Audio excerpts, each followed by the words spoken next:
estás? Me llamo es Brian y Blake Walley, and this is the Nuevo Americano. ¿Cómo se dice media en español? No sé. Medio? No, that means like middle. No say, he says. Well, I say. Welcome to the New American Media, because the old American media failed. This is the Agree to Disagree show, where you should be able to have some interesting, robust conversations. And thank you for joining us today on Tuesday, December 5th, 2023. We are streaming in all of the places that we can think to stream. So I hope that you are following us. Go to all the places, the Agree to Disagree show, the New American Media, and Blake is at thenextlevelnews.com and on X at TV's Blake Walley. Blake, did you have a great weekend, sir? I did. In fact, I actually went to the Bob Dylan concert in Indiana. In Indiana? Yep. Just barely made it over the border for his last show of the tour. And invited from one of my best friends from way back when. Happened to be in. He's a big Bob Dylan fan, invited me along, and that was pretty cool. So I just raced in. It was 2 weekends in a row. I had to take a big road trip. But it was important stuff, noteworthy. Yeah. Well, you better be traveling while you're still allowed to before they put the clamp down, you know? Everything's going to be on the grid. You're not going to be able to travel a certain number of miles, and you're going to be tracked, and you're going to be charged, and you're going to be deleted. You'll be stolen and caged if you don't abide by the World Economic Forum and their lunatic fringe ideas. They think they're the smartest people in every room that they're in. Of course, they are not. But so where were you at in Indiana? Was it Evansville? Was it Bloomington? Oh, it was Evansville. Okay. Yeah. Right on the border there. Nice. Bob Dylan, did he get all cringy with his awful politics, or did he just stick to the music? I don't know if I necessarily think he's cringy with the politics. He did write that huge song about JFK. Yeah, he did. That same album is what he kind of based a lot of this tour off of. I think it's a 2020 album. I forget the name of it offhand, which, is like, there's a couple songs I like on there, but it's definitely, minimalist. It's purist. It's, it's him, and it's the music is minimal. But when I saw him in the show, it was, a big production with, big guitars, and it was great. You could say you could add enough guitar to anything and make it sound really great, but no, it was a very good concert. Exceeded my expectations, and I got to see a kind of a living musical legend, so that was a pretty big deal. Check that out. See that right there? Can you read that? Exceeding all expectations. Yeah, I was on the University Activities Organization in 1999, and I really had to push hard to make that our slogan for the year. There were not really high expectations, and I was the concert director, and there were pretty much no concerts, Blake, no concerts coming to our school. I was up at Bowling Green in Ohio, but we saw big concerts going to Toledo, big concerts going to University of Miami, big concerts at Ohio State, concerts at Akron, concerts at Kent State, concerts at Ohio University, concerts all over the state of Ohio, but we weren't getting anything. So I signed up. I was like, hey, let me apply for this concert. I looked in the paper, and I'm like, what's concert committee director? I want to do that. I want to bring concerts here. And so I fought to put exceeding all expectations, because our expectations were zero. The last concert we had tried was They Might Be Giants, and it flopped. We spent a ton, and we barely sold 500 tickets, which meant we were going to lose our asses based on, I don't know, they want to charge them. I think we paid $40,000 or $45,000. I'm trying to remember. Paid a ton for them, and we were better off canceling the show than keeping the show as is and eating all of the costs. So we canceled. And then you had 500 really upset students, and it just turned into a big debacle. People hated our organization. They thought we were incompetent. You can't bring concerts. And so when I came in, I said, no, we're getting a big concert. And for the slogan this year, I want it to be exceeding all expectations, because our expectations are not that high. We need to strive for something better. And so as you're talking music and exceeding expectations, we got that printed on our pencils, because that was our slogan for the year. Small world music, exceeding expectations. Well, So, my expectations were exceeded in Evansville. Here we go. heck Yes, yeah. here's the Bob Dylan concert T-shirt, and there it Nice. is. Does it say Evansville is the last one on there? Oh, he wrapped up the tour? Yeah, that was the last show, Evansville. That's cool. I remember we got to go see 1984. Tim Robbins was there. That's the studio he owns in Culver City, the Actors Gang right there. And it was the last night. Met Jack Black that night. And yeah, Tim Robbins gave us like Heineken and pizza out back. We just kind of had a party, and he was trashing Hillary Clinton. Couldn't stand her. Jack Black? No. Tim Robbins. Oh, okay. Tim Robbins and Susan Sarandon. They're Bernie bros. So they hated Hillary. And I was like, I'm a Trump guy, but I didn't want to get into that with them and get thrown out of their little private party. So I just narrowed down on hating the Clintons because we can agree. We agreed to disagree on the rest, but we overlapped on hating everything about the Clintons. But yeah, it was good times. But that was closing night. I'd been trying to see that performance of 1984 for years, and I just kept missing it for various reasons. But yeah, you know what? That's a reminder to all of you out there. While the world is still up and going, before the dollar completely collapses, replaced with the CBDCs or crypto or gold. By the way, if you've seen, gold and crypto are through the roof. Mr. Walley, I'm sure you're aware. I'm very well aware, yes. Mm-hmm. So, while we still have some sort of economic means, go see some of your favorite acts that are coming through your town. Go see some music, live a little bit, go to the play. Before the world implodes, get a couple memories burned into your skull, because it does become kind of drab and kind of depressing, pretty much like not of 1984. When they take kind of the spirit and the life and the soul out of people. So go out and have some fun. Blake lives that way. So should you. Blake, do you have anything on your radar? Any concerts, any plays, anything? Outside of that, no, I don't. I live too far away from all of that stuff. I don't get a lot of alerts on that, unfortunately. I did see a lot of shows in LA, but I'm not in a big city anymore. So it's a little harder for me. I got to go out of the way to do it. So, but yes, I'm always up for the adventure. Absolutely. People, I go and do that because you never know. You never know when your last moments on earth are going to be. And you never know. Bob Dylan show. He's 82 and he plays piano. He's great. It was. Yeah. There will come a day where even the greatest will have to hang him up. And Blake is frozen right now. But yeah, Phil Collins just did his last tour. Bum, bum, bum, bum, bum, bum, bum, bum, bum, bum. Want to introduce you to Nimbus. Do you see Nimbus? There he is. He's my cat. Mr. Nim. There he is. Okay. So cool. Well, I'm glad you had a good time crossing through the great state of Kentucky and landing in southern Indiana there. But yeah, go see your favorite acts while you can. I encourage you. It might be one of the best things you can do. Okay. So while we wait for Blake to return, we need a few subscriptions. On Rumble, TheNewAmericanMedia.com. On X, at American_media_. On Spotify for our podcast, The Agree to Disagree Show. On YouTube, youtube.com/TheNewAmericanMedia. Subscribe. On Instagram, Instagram.com/TheNewAmericanMedia. Hello, Timothy, by the way. On Telegram, TNAM for The New American Media, and TNAM Chat. On Facebook, do a search for The Agree to Disagree Show, TNAM's The Agree to Disagree Show, and follow us there. And on Truth Social, The New American Media. So connect with us in all the places as we cover all the interesting news. And I think we are ready to jump into today's program today and discuss all the things happening.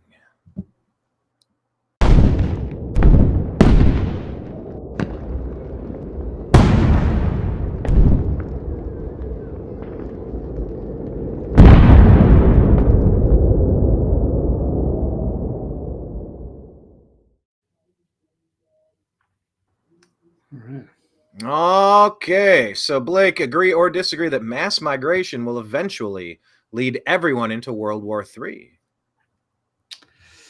That's a tough question, but I'm going to just say agree. I think that's, and it's not just like one big World War III, everybody against each other. I think that's, locally, that could be like little civil wars in multiple places. So it's not just, here, and there's some controversy about our migration, and people are speculating what is going to be done if people are going to be, these immigrants are going to be earning their citizenship by fighting in a war, or if we're going to get all of the people from Palestine, or you got Ireland, and you've got the problems of migration there, or France or Britain or a lot of these different countries, Germany. There's so many people are losing their nationalist identity, and it could be civil war in many of these spots. So yes, it's going to lead to more problems. And it was interesting to see, Henry Kissinger passing away last week, and he even kind of mentioning that wasn't technically a deathbed confession, but that was one of his last interviews. That's migration. Oh, I used to do a good Kissinger. I got to get that frog in my throat. Right. I'll work on it. I used to do a really good Kissinger. You have to let. Anyway, I'll work on it. But yeah, Kissinger did kind of say that they made a mistake doing what they've done, but what they're doing is very intentional. They don't want, hey, nice intro, cool. Do you mean the intro with the graphic, Timothy, or do you mean the intro with us discussing music and Bob Dylan? I don't know. Tell us. Hello, Frankie Brown, and everybody else in the chat room saying hello. Keep your comments flowing. But Blake, yeah, I've said for many years, and part of the reason why I do what I do at the New American Media is because, number one, agree to disagree. I've said this in a couple of our recent shows, but I'll say it again. I don't understand whoever decided that we're not supposed to talk politics and we're not supposed to talk religion. We're supposed to be able to talk civilly about politics and religion. If somebody can't handle it, that's a problem on that person.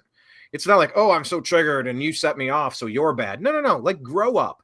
Have a calm, respectful conversation, mostly respectful conversation, mostly civil conversation. But these are the real important things going on. But for years, one of the main reasons why I run the New American Media and do the Agree to Disagree show is, I'm trying to urge people to see the folly of the ways that we're being steered. We're being taken off the cliff. This is Thelma and Louise. This is like some weird pact where you hold hands and press the accelerator and just jump off the Grand Canyon. This is not good. And I'm just begging people to wake up. I'm begging people to see the problems that we're headed into. And I've said that I fear, and it's not that I fear, obviously I'm not looking forward to it, and I don't hope that it happens, but what I see happening is the next situation is going to be a combination world war, civil war, revolutionary war, all rolled into one. It's going to be a mess. And when you have millions and millions of fighting age, military-aged men pouring across the border, but the Congress is going to waste their time on George Santos, and they can't impeach Mayorkas, they can't impeach Adam Schiff, they can't impeach Pelosi, they can't impeach the Schumer, these habitual liars. One of the 10 commandments, if you're, you can be non-Christian and not have to think that the guiding tenets of Christianity are stupid. They're pretty basic and they're pretty good ideas. You shall not bear a false witness. They've been framing Trump for years. We're going to talk about Liz Cheney in a little bit. And look what the voters did to her. She lost the largest margin from any sitting congressman, I believe, in the history of mankind, in the history of the United States. But in the meantime, you're going to get rid of Santos before you get rid of Mayorkas, who's orchestrating. He's like Mayorchestrating. Hey, that's a good frame. Good nice. Mayorchestrating an invasion of the United States to dilute the people who are here, to take up the resources. Look at the people of Chicago revolting. If you go on our Twitter feed at American_media_, there's a lot of people speaking out, angry in Chicago, really angry that the resources are going to illegals, people that snuck into this country that don't belong here. You sneak into the back of a movie theater. You don't get to sit through the movie. You got to go. You snuck in. You sneak into Disneyland. You don't get to stay. You got to go. On some level, it's like, if you haven't snuck into somewhere in your life, you're not living. I get it. But sneak into the concert and they catch you without the wristband, got to go, buddy. Got to go. So anyway, regarding this World War III stuff, What caused you to put this up today? You got some articles about it? What's going on with the mass migration? Yeah, it's a few different things I will pull up. A lot of it just coming directly from Dick Durbin in Congress here. Dick Durbin. Let's pull this up. Okay, from DC Drano saying, and there it is, Senator Dick Durbin finally revealing their grand plan: flood the country with illegal aliens, enlist them in the military, and make them citizens. Part he isn't disclosing is who the Marxists will use the alien soldiers against. So I'll let it rip. What troubles me about the debate now about the southern border is it is one half of the immigration equation. Yes, we need order at the border. Yes, we need to have changes in the laws that reflect the reality of the overwhelming numbers from all over the world. He's finally mentioning this, and yes, at the very end of 2023, finally acknowledging that there's a problem on the border. Coming to our shores and our border. Yeah. But there's also an incredible demand for legal immigration into this country even now. The presiding officer, my colleague from the state of Illinois, has legislation which addresses one aspect of that. Her bill, and I hope I describe it accurately, says that if you're an undocumented person in this country and you can pass the physical and the required test, background test, the like, you can serve in our military, and if you do it honorably, we will make you citizens of the United States. Good. Do we need that?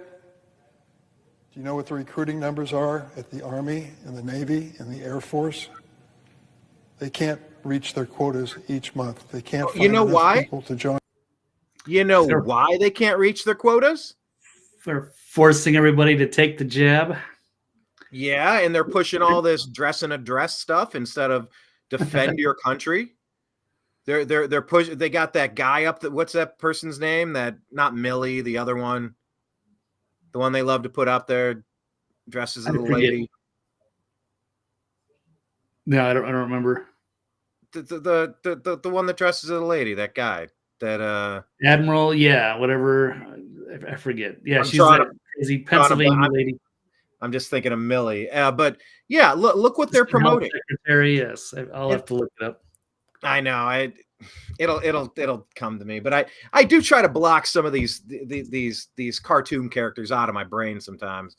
I do forget names somewhat intentionally, but Rachel Levine, Admiral Rachel Levine. What was Levine's other name before Levine decided to start dressing? Well, that's the name, Anyway, that damn topic. They're so obsessed. Right. Richard Levine, yeah. What Richard? Okay. I don't know.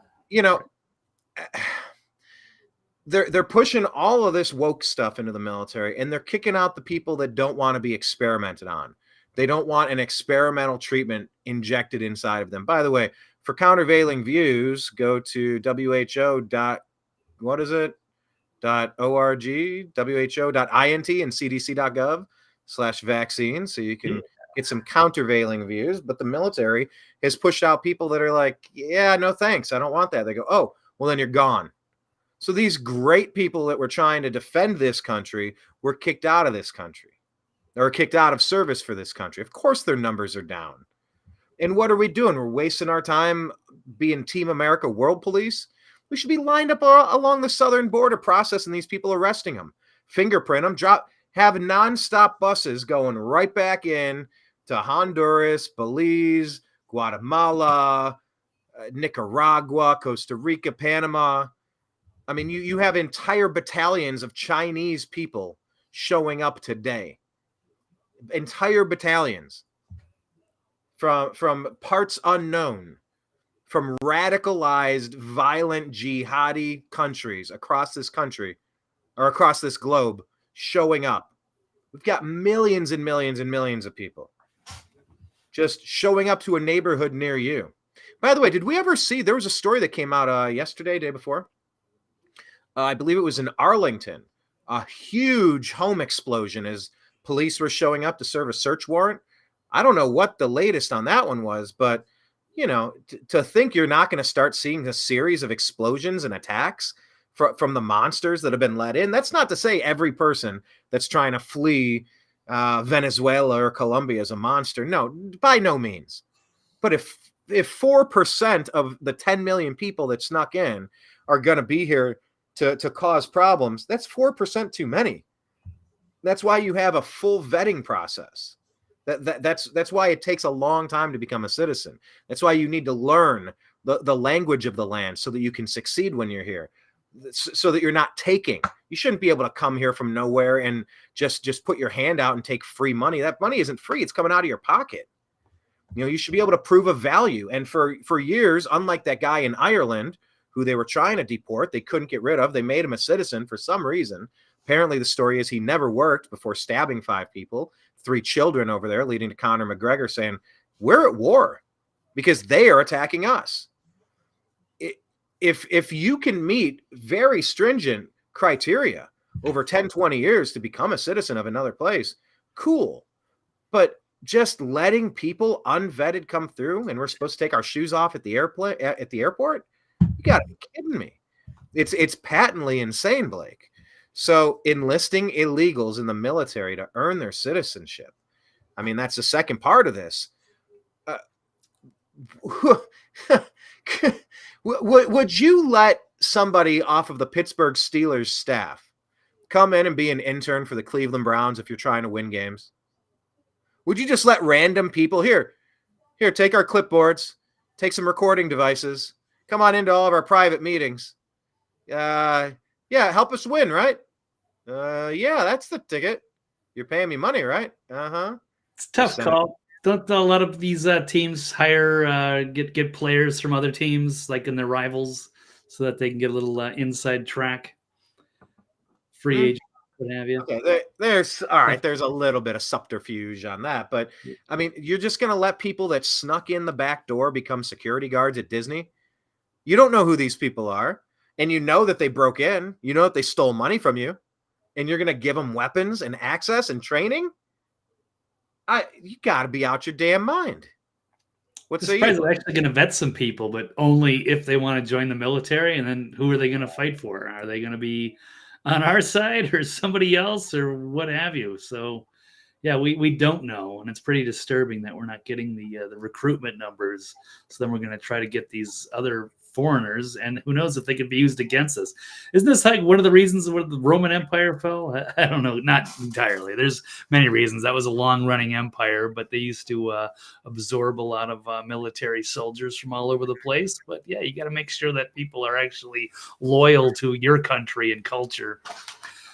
So that would be one way of earning citizenship, but yeah, for what? What are they going to put us in? Are we going to go into Ukraine, fight against Russia, or are we just supposed to go and fight for Israel? So, or is it going to be a domestic? It's going to be the civil war here. There's going to be yes, with the border invasion. Or are we going to bring in all the Palestinians here? Yeah, no thanks.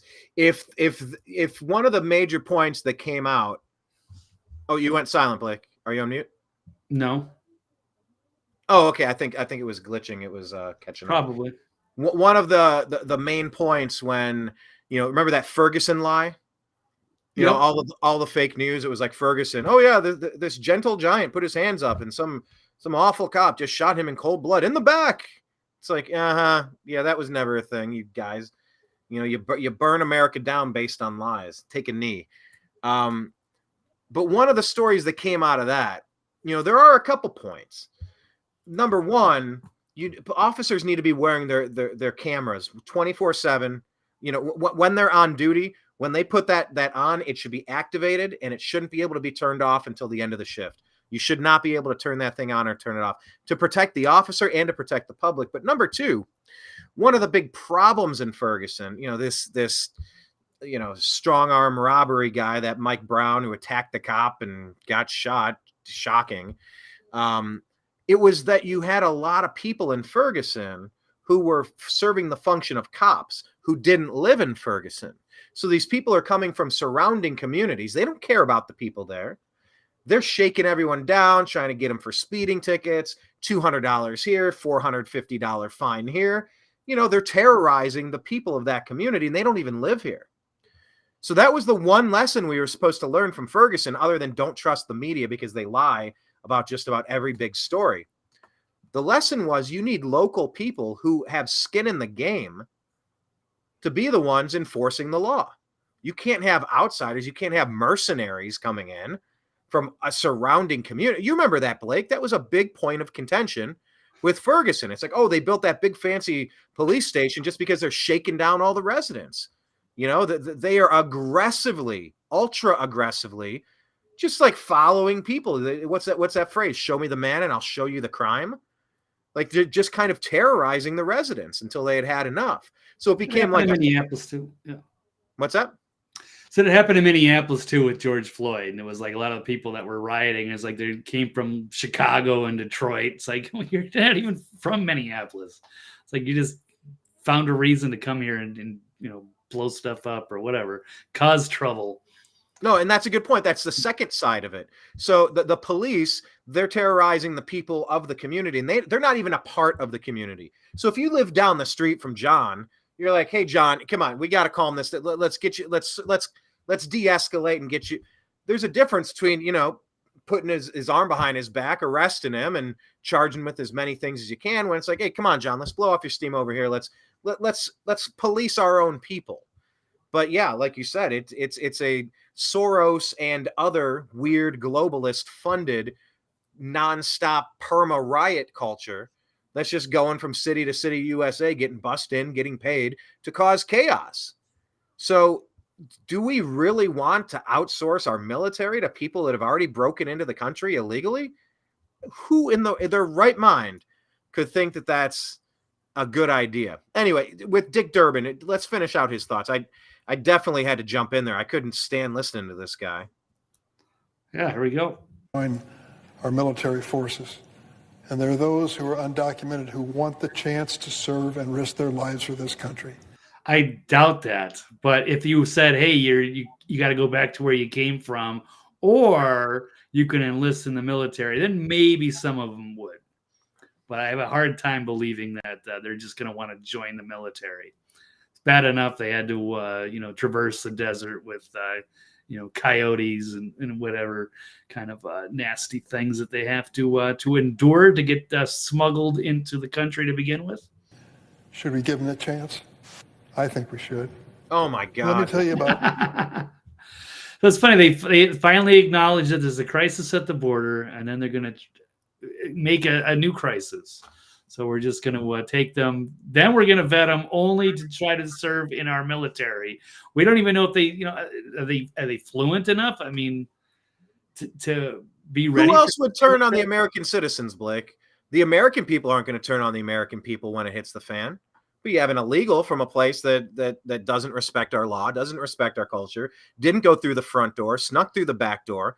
And you want to arm these people and give them the ability to kidnap you and throw you in a cage at gunpoint? Are you out of your damn mind? The Democrats have been out of their mind for years now. Years they've been out of their minds on this stuff. Dick Durbin. Wow. Yeah. Because you wonder, it's like Americans would never turn on ourselves. It's like, well, you better keep those United Nations, those blue helmets. You better keep those blue helmets off our soil. You better keep the blue helmets off. Well, if you got the helmets coming in from across the southern border, from God knows where, that's your blue helmets right there. Who else is going to turn their ire against the majority of this country that wants to make this country great? I don't know. It could be used against other people too, as a way that they're kind of changing the narrative. Obviously against Trump and his supporters. And because are we going to fire on each other? I hope not. But I mean, if there's a civil war at the end of this, if people don't accept the results of the election, however it goes, this could unfold in a lot of different ways next year. So all bets are off. I don't know how it's going to happen. But we'll switch to this article here. Democratic senator wants illegal immigrants to join the military. We already watched that. And then we've got, Gavin McInnes wondering if they're building an army for World War III. So I don't know. I guess we could I don't know if this is actually McInnes' theory or he's taking credit for it. Doesn't matter, but we can roll it. I had a disturbing thought the other day.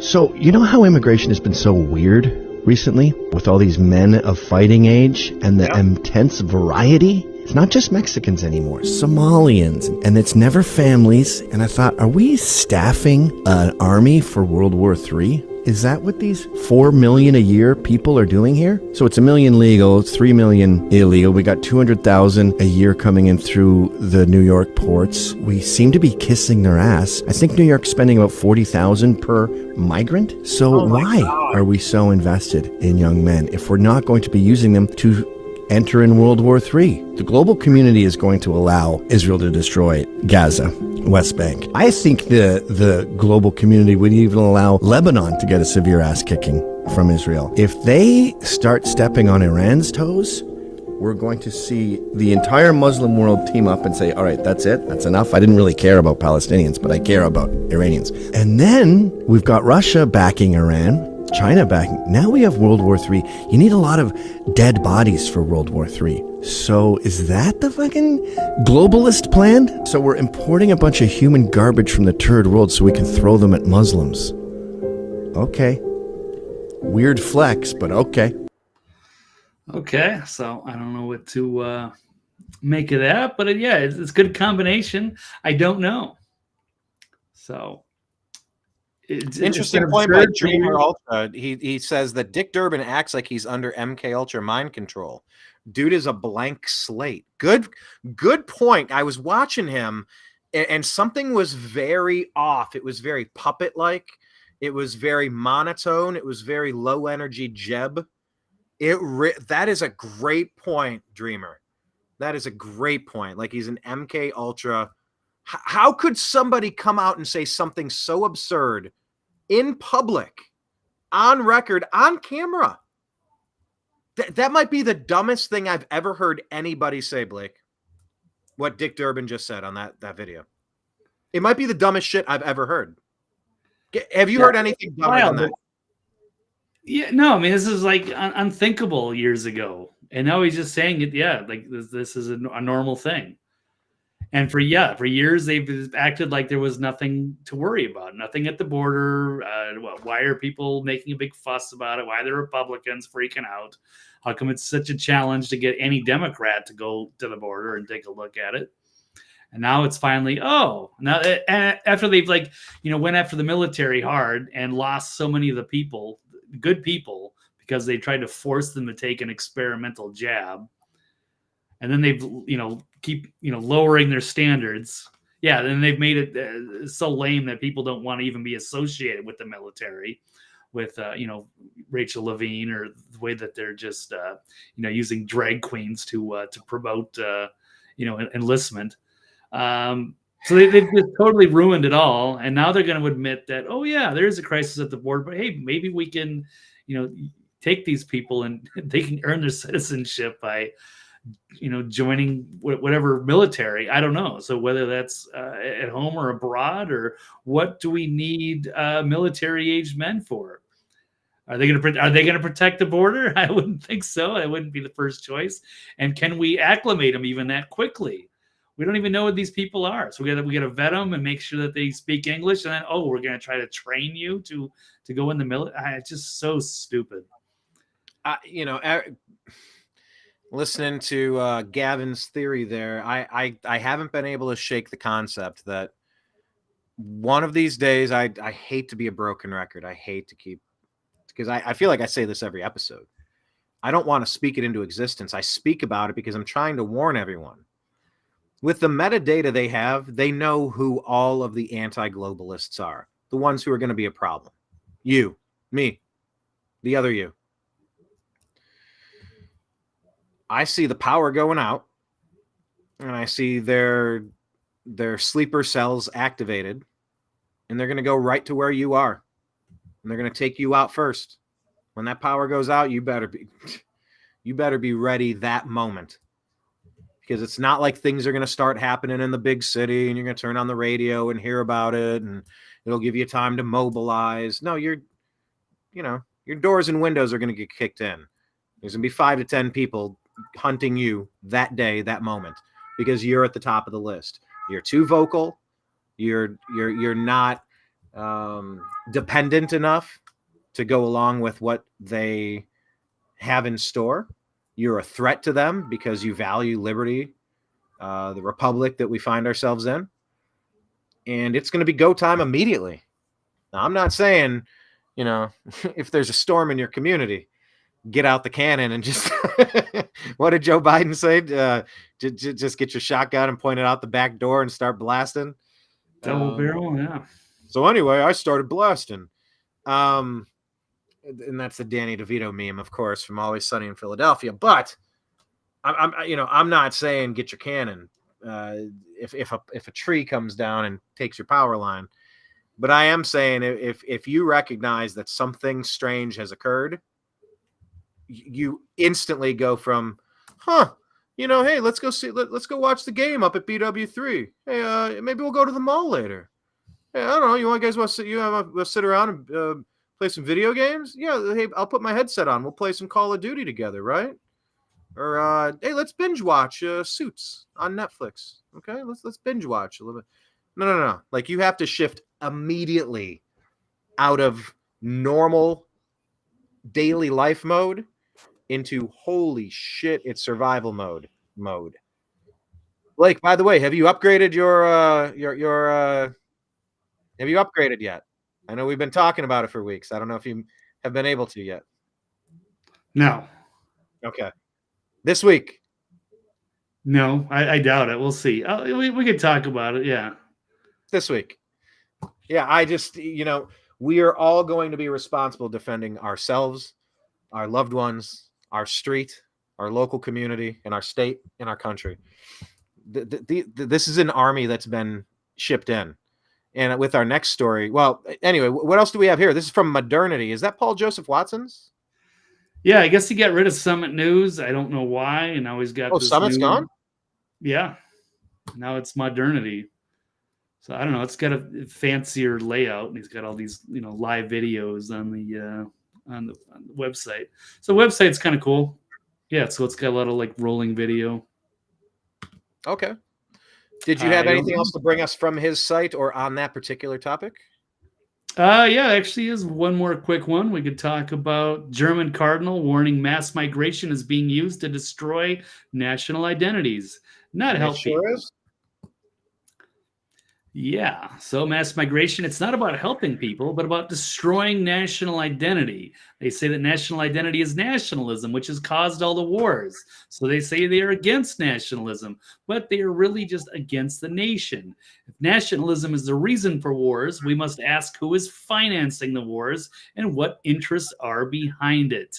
They want everyone to be completely isolated and not connected by language, culture, family ties, or a native land where you feel at home. They want to destroy all that. They want everyone to be atomized without cultural and religious roots and identity. So I think I would tend to agree with that. Even looks like Henry Kissinger at the very last hour, the last month, even agreed with that. It's not going to be good if we just, let everybody in and lose our culture. And you're seeing this happen in some of these other countries, including, we'll switch over here to Ireland. Irish government demanding access to people's private social media conversations to spy on anti-mass migration sentiment. So, they're having a problem there. These people are not there. They're embracing the culture of Ireland, and they want to be Irish citizens. They're just probably looking to get out of whatever hellhole, and they don't really care. And we had that Algerian migrant who stabbed a bunch of people, and who was just a lifelong freeloader, and they couldn't get rid of him. So he just sat there like a parasite, just sucking off of Ireland. And they finally, couldn't get rid of him, stood around, then finally snapped one day, stabbed a bunch of people, including kids. So, they did make him a citizen, like he earned the right to be there as a citizen. Like he brought anything of value to that country. Yeah, brought nothing of value. And so people are outraged, and they should be. It's like, why are we letting these people in? Come here because you want to, escape from your hellhole and be a productive citizen and embrace a new culture. And so do we know that guy was a bum? Do we know that he never worked? Like I read those reports. I don't know how much we know that for fact, or how stories change over. Yeah, stuff I've seen. That was the understanding I had, was that he was just a bum, a freeloader, and he wasn't contributing anything to society. Now, I don't know if that's entirely accurate, but that's the story that I heard. Yeah, as far as I know, that is true. I haven't seen anything on it today, but that's what it was, the story. And they didn't, want him there. They tried to boot him out like 15 years ago. There's just like nowhere for him to go. And so rather than, I mean, obviously people are going to be upset, but it doesn't mean they're like against migrants. They're just, against the right, the wrong type of migrants. And so now the government's going to go heavy-handed, and I don't know if this is in a stack or not, but, should government be allowed to go look at your private social media conversations, to prevent racism or to, spy on supposedly anti-mass migration sentiment? I don't know if any, including United States, are we just against immigrants? No, we're just against having, anybody just show up and, over the southern border and just, go wherever and then leech off the welfare system. But I mean, if people want to be here, that's, we're a country of immigrants. I think, well, that whole country of immigrants thing, I think that's been pretty well debunked as well. Like, kind of, I've listened to hours of conversation about that phrase being used as a sledgehammer. What do they say? Well, they're trying to twist it a little too far. We're not a country of, harboring refugees, but we are a nation of, immigrants. Well, we're supposed to be a nation of shared values. Sure. You don't just let anybody come in because they happen to be from anywhere. Well, but people came from, my ancestors are from, Ireland, England, whatever, came here to have a better life and did, and embrace the culture. But did they assimilate? Did they learn the language? Did they become productive, or did they show up and say, gimme, gimme, gimme?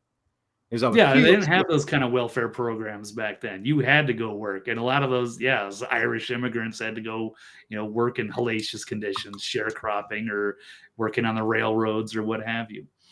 So and it's not like they went through shit. Yeah. Like the, what was the Gangs of New York, that movie? Yeah, where people didn't like all the immigrants coming over. They were getting just overwhelmed, and there weren't enough jobs to go around, and they were just kind of like always. It's like I said before, but all those Irish need not apply signs. This isn't particularly against any one area or any one group. It's about anything of too much at the same time. It just completely implodes the balance. And Blake, I said last week, as bartenders, there's a mix.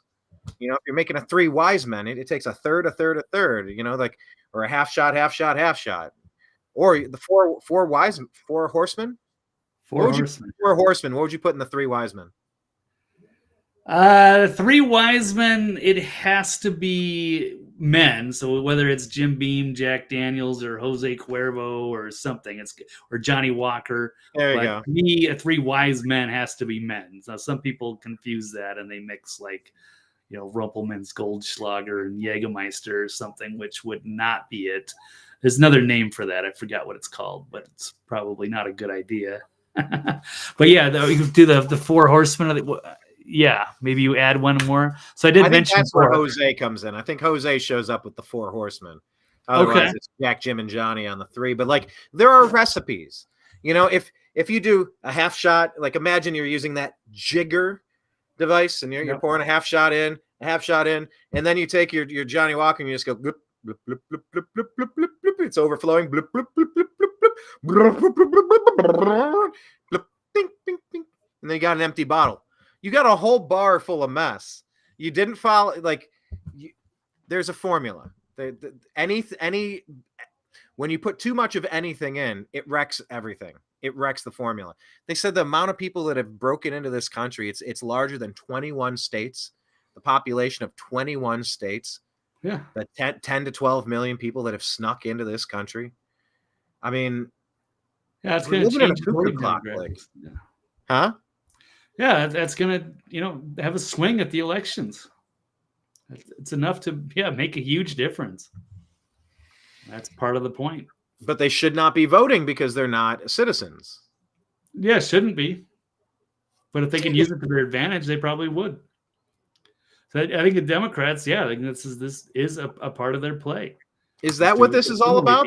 They're just trying to rig the election, but they're not citizens. They don't get votes. How are they going to get them to vote?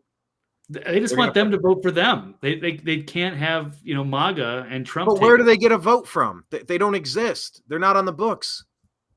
They're not here. Ballots. I don't care. They don't have to show ID. They can, get a mail-in ballot. It doesn't matter. They'll find a way.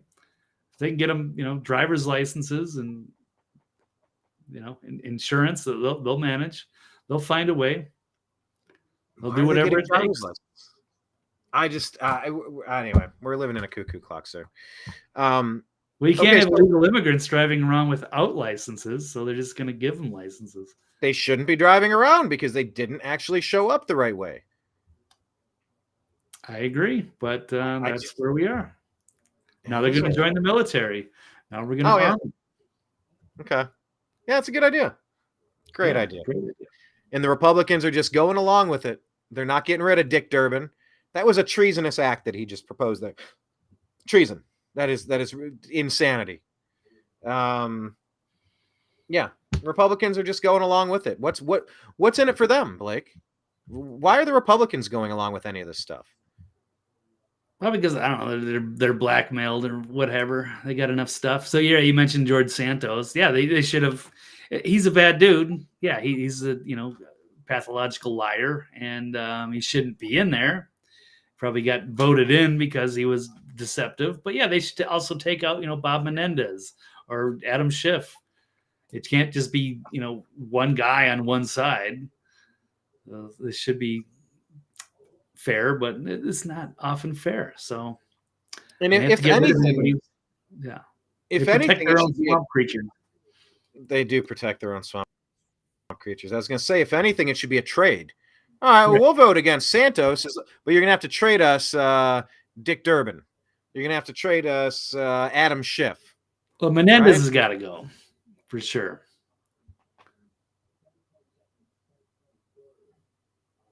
All right. Okay. Let me show you this about Menendez, because this what is this here? A judge has nullified an election race that a Democrat won by one vote after discovering fraudulent ballots. Huh. Oh, come on. Democrats would never cheat. It's a myth. I know. That's fake news, Blake? Must be. There must be some explanation. I'm sure it's had something to do with Trump, though. Right.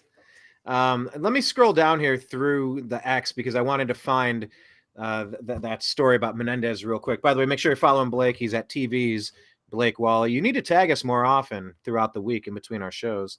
Yeah, let me find this about Menendez. Oh, by the way, did you see Al Gore say that?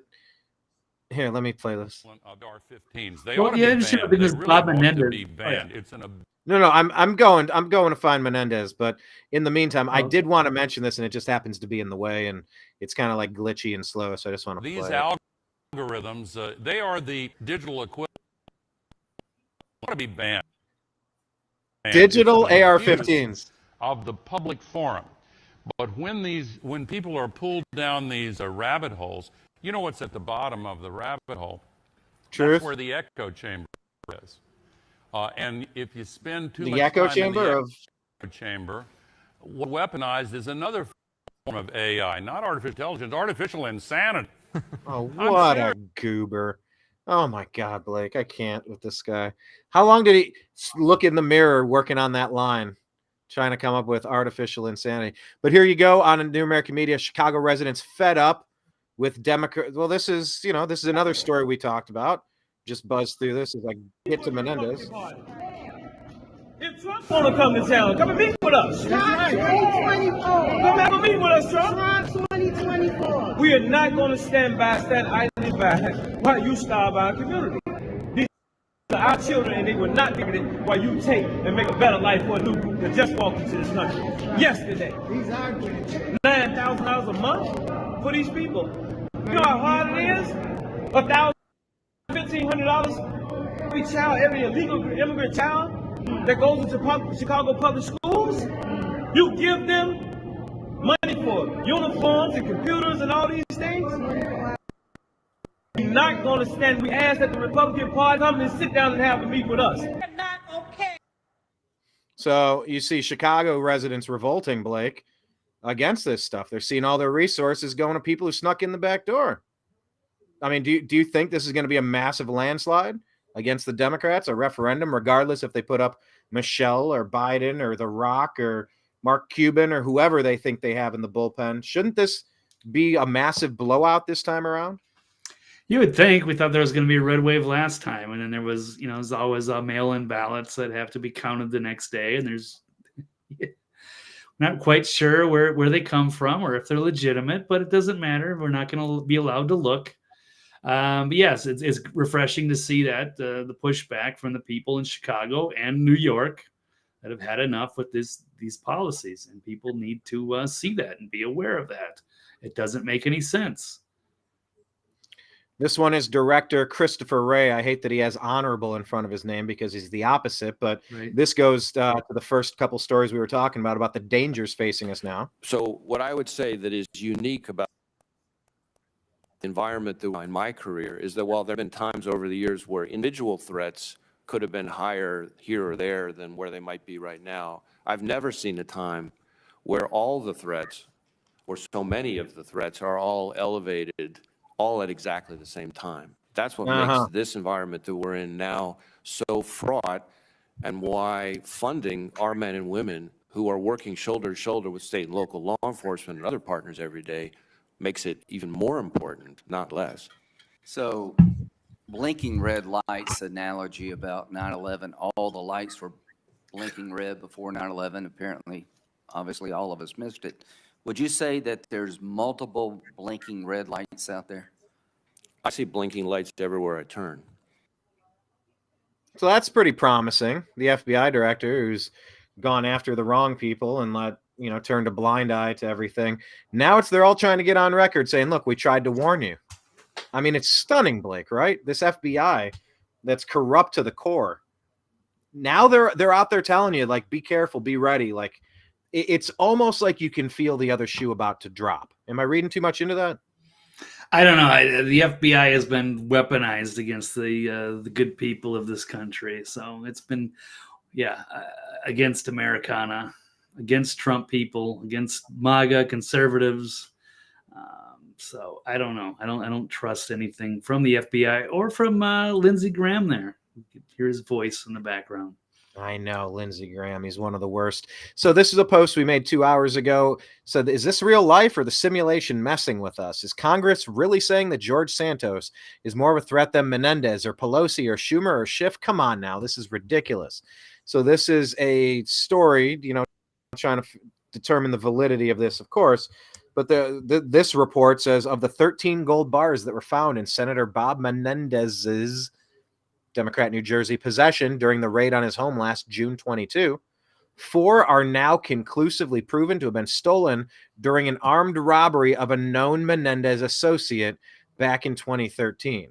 Now, I don't know, Blake, have you heard anything of this story? I just kind of saw it recently as we were doing some show prep.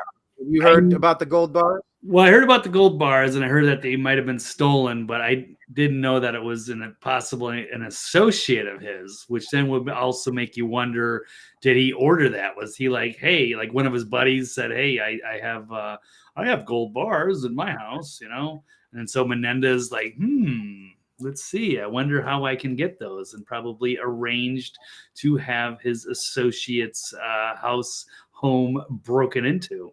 I'm not saying there is, but now I'm starting to wonder if that is possible. How did they go from there to there? Or is it just a total coincidence? I'm not quite buying it, but I'm curious to hear it. But yes, as bad as George Santos is, as untrustworthy, this guy is just openly, overtly corrupt in our face. He's had multiple problems, and it's time for him to go. So maybe they don't want to. Maybe he's more valuable because he's a senator, apparently. But yes, if Santos goes, then one of these dudes has to go. And yes, there's no. Yeah, it needs to be a trade. It needs like a hostage exchange over in Gaza. It needs to be this for that. You don't get a Republican unless you give us a Democrat. It just cannot. Like the Republicans are so weak. They are so misguided. They are so feckless. They are so pointless. The only thing worse than a Republican's a Democrat, and they both are not worth Yeah. Anyway, so this is a report from Chuck Colesto explaining a little bit more about Menendez, saying that according to the report, the 2013 armed robbery. So these 4 gold bars discovered in the residence were previously stolen from a businessman named Fred Davies, who was alleged to have bribed the New Jersey Democrat. NBC News reports that during an FBI raid in 2022 at Menendez's Englewood Cliffs, New Jersey home, the serial numbers on some of the gold bars match those reported by Davies following a 2013 armed robbery at his Edgewater, New Jersey home. In that incident, robbers took $500,000 in cash and 22 gold bars. Authorities subsequently apprehended 4 suspects and retrieved the stolen gold. The matching serial numbers suggest a direct link between at least some of the gold found in Menendez's home and Davies, a real estate developer in New Jersey. Davies is accused of bribing Menendez for various favors, including intervention in a federal prosecution against him. In 2014, while discussing the stolen gold, Davies mentioned to investigators, each gold bar has its own serial number. They're all stamped. You'll never see 2 stamped the same way. So, I mean, how the Republicans could actually allow going after George Santos. From everything I've seen, I'm no fan of that guy by any stretch, but you don't give up the power that you have ever. The Democrats surely never do. And if you're going to take one of your own, you definitely get a Dick Durbin, you get Pelosi, you get Schumer, you get Schiff. I mean, these guys have they uttered a single factual statement in the past 7 years, Blake? Not much. Probably not. No, I wouldn't trust any of those guys. They're all bad. Yeah, I mean, they're actually like deliberately, like sociopathically lying to people and trying to push forth a certain narrative because they're have derangement syndrome from Trump. Will do anything and say anything to get rid of him. Versus Santos, the first-time congressman. Yeah, he's easy to throw away though. So. Yeah, and they're pushing to frame Trump like that. So much of what's happened over the past 7 years is just to frame President Trump. It's just, once again, bearing false witness. There really should be severe repercussions. Another story we didn't get to: Jussie Smollett over the weekend. He lost his appeal and he's back in jail. Apparently, Jussie Smollett's been out this whole time. Yeah, he was out on bond. You got J6ers who did nothing violent walking around. They're sitting in the clink.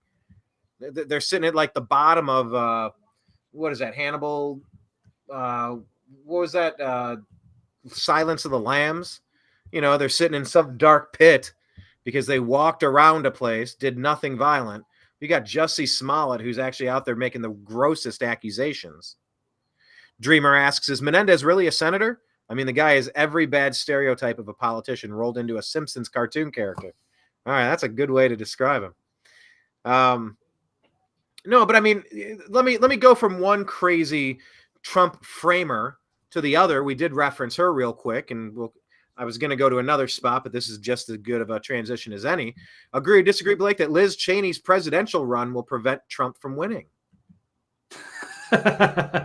Maybe in her dreams. No, it's ridiculous. So she's actually considering running as a third-party candidate. She's so terrified.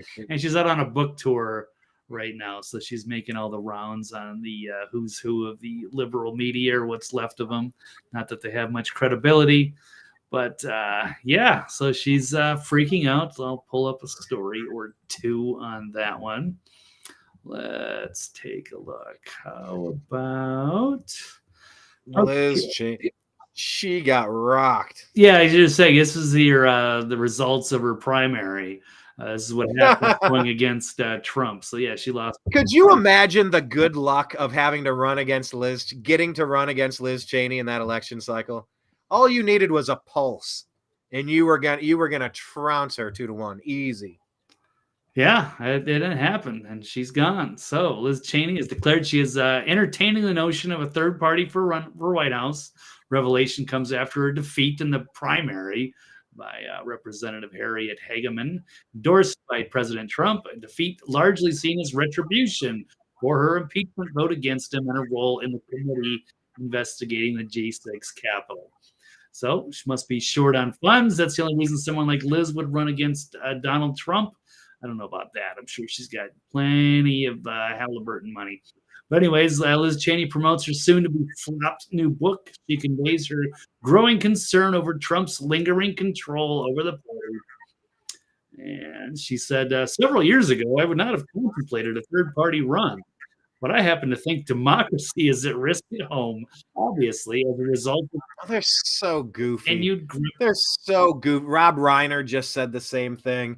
It's like they all got you've heard Hillary say it, democracy's at risk. Democracy's at risk. Shut up. You've been framing this guy for 7 years. You're the ones trying to destroy this democratic republic, not him.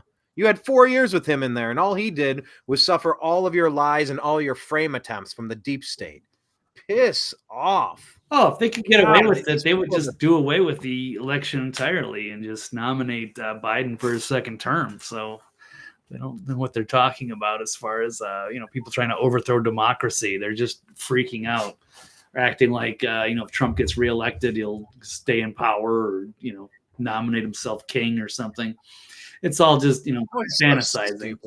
But yeah, I mean they're freaking out, and there's a great article about that. Democrats are afraid Trump will do to them what they have done to him. So helpfully so. I've heard people say, I can't vote for one of my good friends. I can't stand where he's at politically. He's one of those idealistic libertarians that like there is no pure enough a candidate to vote for. And he says, well, I don't want to vote for Trump because I don't want to see a revenge tour.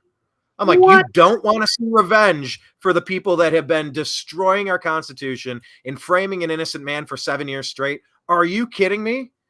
Yes, we need a revenge tour. All of these people that have been committing treason. Cheney is committing treason. Pelosi committed treason. Schumer, treason. Schiff, treason. These are treasonous acts. This goes way past politics. Yeah. Way past. Well, and politicians are gonna politician, right? No. Treason is way different, and we've seen all of it from these people. You're damn right. You're gonna see. Damn meathead. Yes, kind of. What was the tagline of this story here? That they fear what they're trying to do to him. What was that above Cheney said there? Yeah. They're afraid that Trump will do to them what they have done to him. And that's as poignant as when Trump says, they're not coming after me. They're coming after you. I just happen to be in the way. Because they're going after all of you.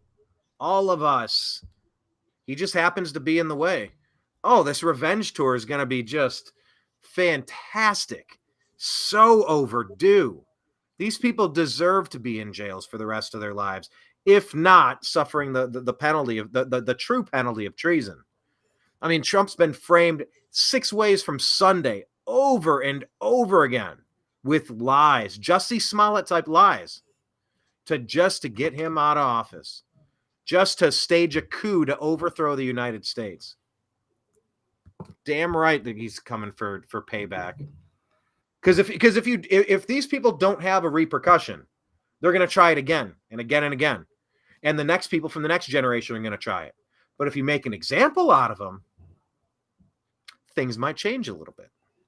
Yeah, I completely agree. And a dictator narrative. We had 4 years of Trump and you didn't see anything dictatory. You just saw a guy that wanted low energy costs, that wanted low interest rates with the Fed, with housing. You saw a guy that wanted peace through strength. No new foreign wars for the first time since who? Since Eisenhower? When was the last time we had a president that didn't drag us into a war, Blake? How far back do we have to go to find one? I don't recall. Carter? I don't even know. I mean, a long time. Yeah, I'll take that again, please. A strong border where you can actually check the IDs and the backgrounds of the people that you're letting into your home. Your country's your home. You don't just let anybody waltz through. Yeah, I'll go back to that in a heartbeat. Thank you very much. Oh, he's a dictator. You're going to lose democracy. These people and their talking points, man. I mean, they need to be laughed out of the stage. They need to be laughed off the microphone. They need to be laughed off of their book tour. Yeah, and they need to be investigated. And and perhaps face charges of treason. Exactly. So they set it up. They set the precedent, and they are terrified of having him back, and they will do anything to prevent that from happening.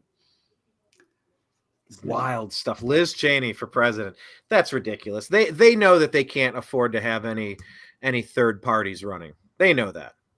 But I do fear that the Republicans are going to try to jettison Trump. I do still fear that the GOP.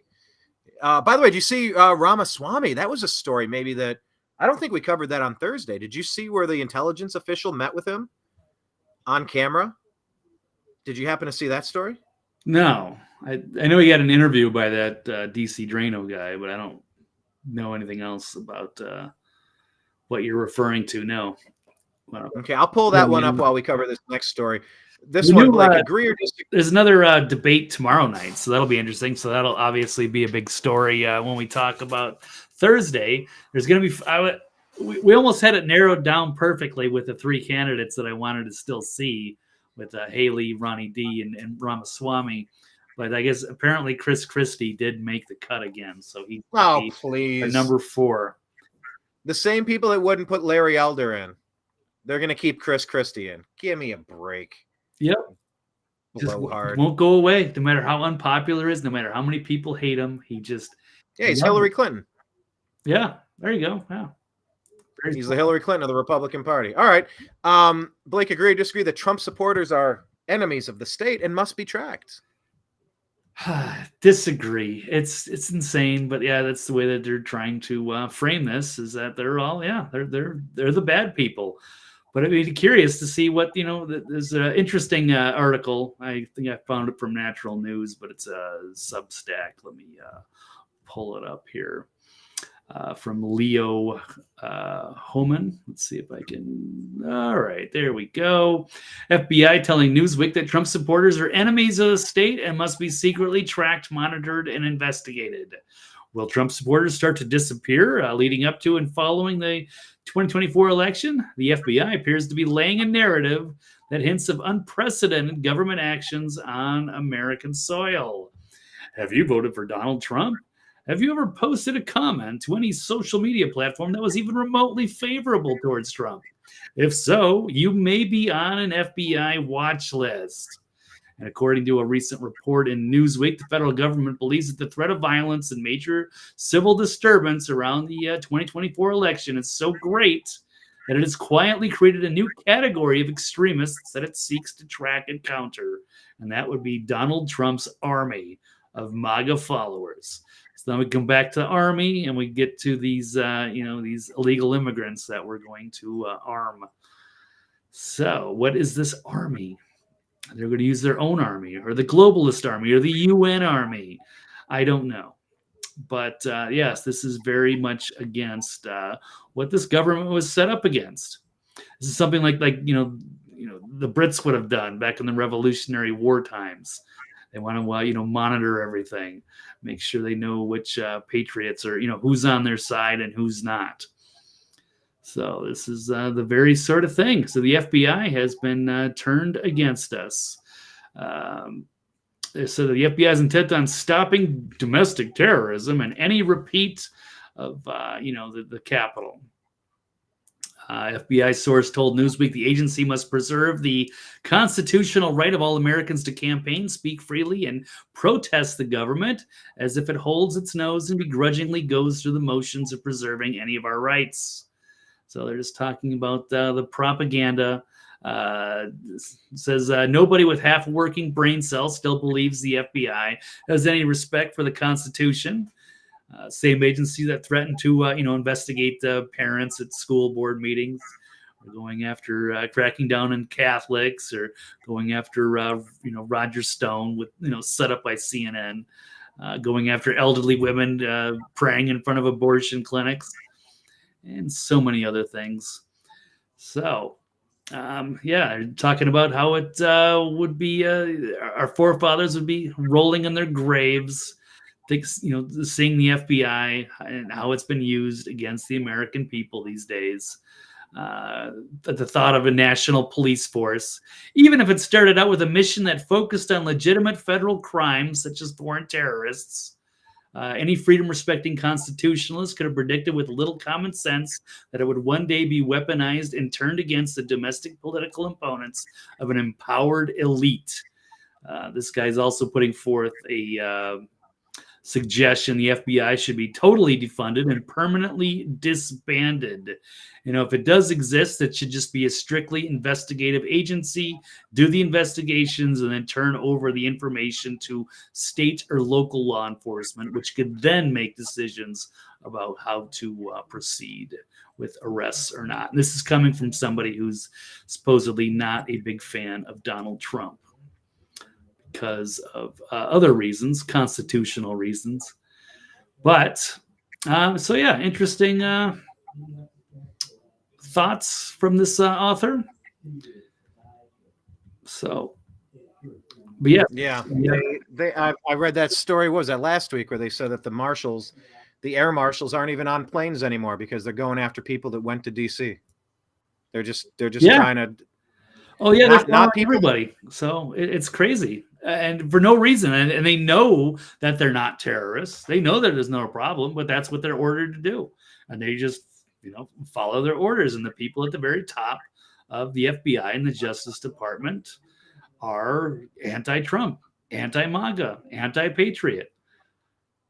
So they are swamp creatures, and they're siding with the globalists. They're the ones that are anti-democracy, even though they're shrieking that we are. It doesn't make any sense. So weird. It is. Hello to Jocelyn, by the way. I don't know what happened to the notification. We're on every Tuesday and Thursday at 3 p.m. Eastern. Yeah, I don't expect YouTube to ever send out to promote anything or push us up in the algorithms or help us in any way. They'll probably never give out notifications or anything. We do try to start around 3 to 10 Eastern time on Tuesday and Thursday. But it's great to have you, Jocelyn. Absolutely. And she says Vivek wants to disband the FBI for this. She agrees. Blake, have you figured out that we can add Rumble?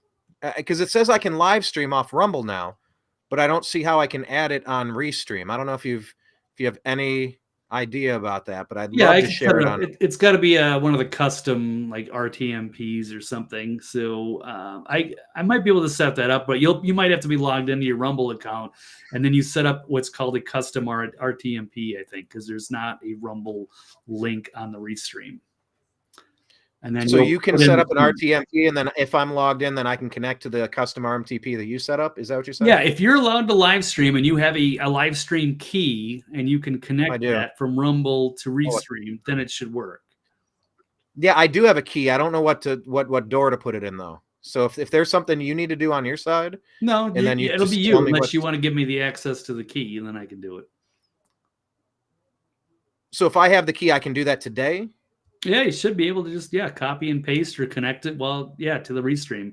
Just do it on the main. Maybe I'll screen. try that after the show then today. Yeah, see if it connects. By the way, speaking of show today, my understanding is I tuned into Mike's show yesterday, and my understanding is you're doing a Toxic Masculinity Tuesday.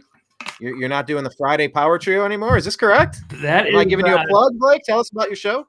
That is true. Well, since you mentioned that, why don't I can also run the new intro for all of the before it runs tonight.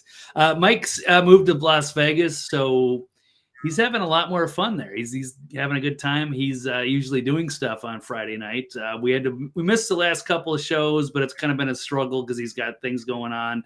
And last week he actually got a free ticket to go to the Washington-Oregon college football game, which was a huge game, and that was at Allegiant Stadium in Las Vegas. We had to scratch. That's like 3 shows in a row. So we've decided to go to Tuesday night, and it's going to be the new Toxically Masculine Tuesdays or something. So let me. How surprised are you that I knew that one and was able to throw that to you, Blake? Oh, since you mentioned it, let's run the new intro before it goes live tonight. Here we go.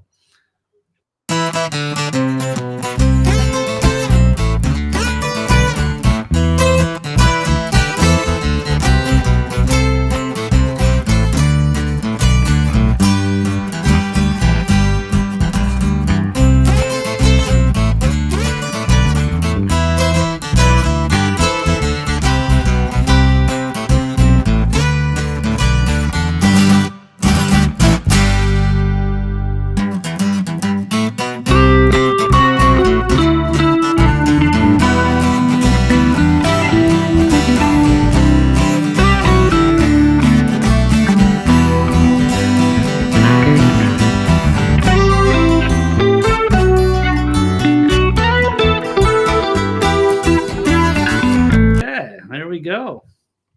Nice. Yes, new show. I think it should be at 9 p.m. Eastern time, I believe, tonight for the debut of the new, Real News Live Toxically Masculine Tuesday. Mike Barrett, Dr. Brooks Agnew, and myself. Another What do you round know? table. Yes, good time. So we'll see if we see you guys there. Good time. Thank you. Yes. Excellent. I want to mention what Jocelyn mentioned there. Why Vivek wants to disband the FBI. This one is toxically handsome trio. Kenneth, you behave. Okay, well, this one is something that happened a couple of days ago, and I find this very concerning. Is that the right word? Is concerning the right word? Let me full screen this, and I'll play it for you. This is on Benny Johnson shares former FBI counterintelligence agent who approaches Vivek Ramaswamy at a campaign event and delivers a chilling warning. Let's go full screen here. Where's the volume? Oh, come on. I'm sorry. Where's the volume? I'm watching it. Okay, this is weird.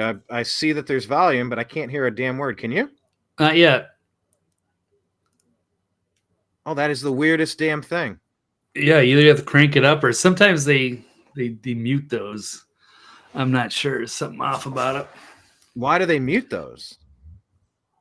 I'm not entirely sure. But Brian, I've only got about 12 more minutes. I probably got to leave a little bit, duck out a little bit earlier. I guess I'm being summoned to go. I think we've covered most of our major stories. So, but that is good. Okay, here we go. Now looks like this one. Let's hear this chilling warning. All right, 12-minute warning. Gotcha. Here's Vivek and an FBI guy.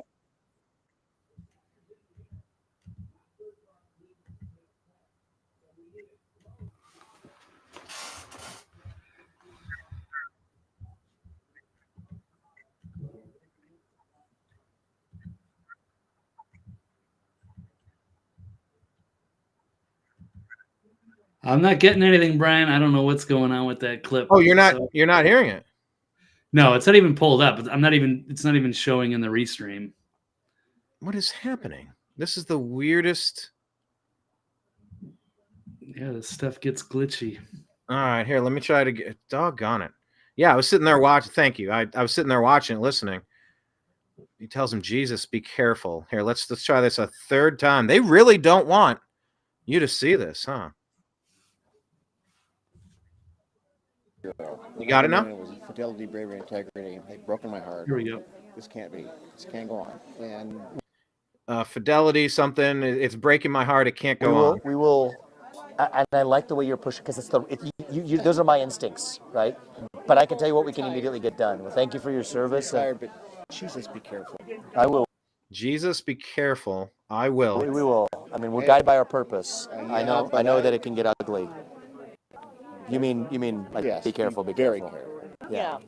Yeah. You mean like be careful? You mean be very careful, be careful. Yeah. What did you do in the bureau? I worked, I was a SWAT guy, but I worked counterintelligence and counterterrorism, and I was one of those guys that was convinced they would never do it. You how many years worked you? My videos never pause like this. God, they do not want this glitch. They do not want this warning getting out. That is the weirdest thing.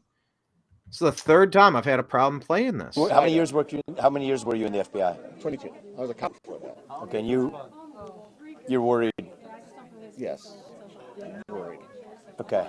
He's retired. What would you do in my shoes? See, I like how Vivek thinks. Like, you can see the thought bubble over his head.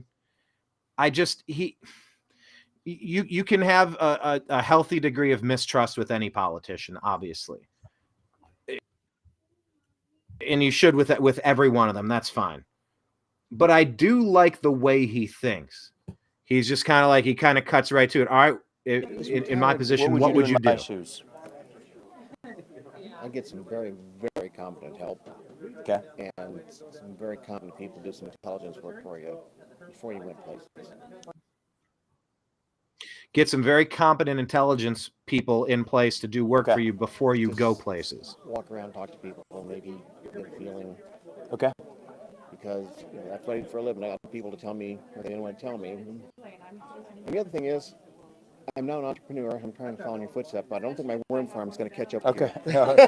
Thank you. I appreciate that. We'll take that seriously, man. I'm reading between the lines of what and we got you. Thank you. We'll take care of ourselves and How aggressive the alphabet organizations Yes. have become.